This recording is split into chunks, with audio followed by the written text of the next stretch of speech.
लालू यादव जी, आपको क्या हो गया है? पिछड़ों की बात केवल पाखंड और दिखावा है। जिन्होंने भारत को संविधान दिया, जिसमें आरक्षण का प्रावधान किया गया, ऐसे भारत रत्न डॉक्टर बाबा साहब अंबेडकर का आप अपमान करते हो। मन विक्षुब्ध है और तकलीफ से भी भरा है। जो अपमान उनकी तस्वीर का किया गया है, ये असली इरादे लालू यादव जी और आरजेडी के जाहिर करता है। हाथी के दांत खाने के और दिखाने के और। लालू जी और आरजेडी को ना तो बिहार कभी माफ करेगा, ना देश कभी माफ करेगा। लालू जी का राज बिहार की जनता भूली नहीं है।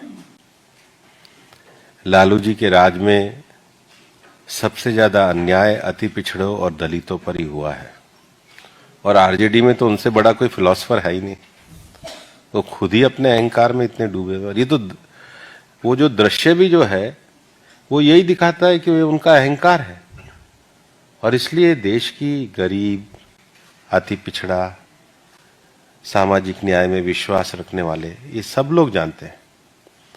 और लालू जी ने जो तस्वीर को पैरों पे रखा है, ये देखकर हमारा भी दिल बहुत दुखा। और मेरा तो ये मानना है कि उनको माफी मांगनी चाहिए। भीमराव अंबेडकर जी का चित्र लेकर के आया और वो उनको देना चाह रहे थे कार्यकर्ता। और लालू जी की जो बॉडी लैंग्वेज है उससे लगता है कि वो अहंकार उनकी बैठने की स्टाइल में भी झलक रहा था। और उसके बाद जब ये विषय इतना बड़ा बन गया, भी बाबा साहब का अपमान किया है आपने, लेकिन आप अहंकार देखिए लालू प्रसाद जी का कि वो माफी भी नहीं मांग रहे हैं। ये बाबा साहब का अपमान ये हिंदुस्तान की जनता सहन करने वाली नहीं है। एक तरफ आप कहते हो कि हम दलितों के, शोषितों के, पिछड़ों के नेता हैं, सामाजिक न्याय की हम वकालत करते हैं।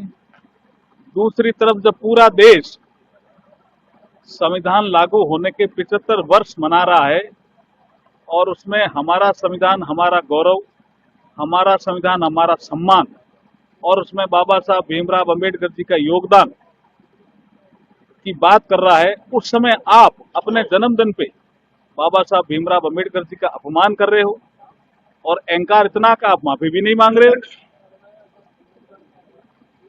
इसकी हम घोर निंदा भी करते हैं। और बिहार की जनता आने वाले समय में लालू जी को सबक भी सिखाएगी।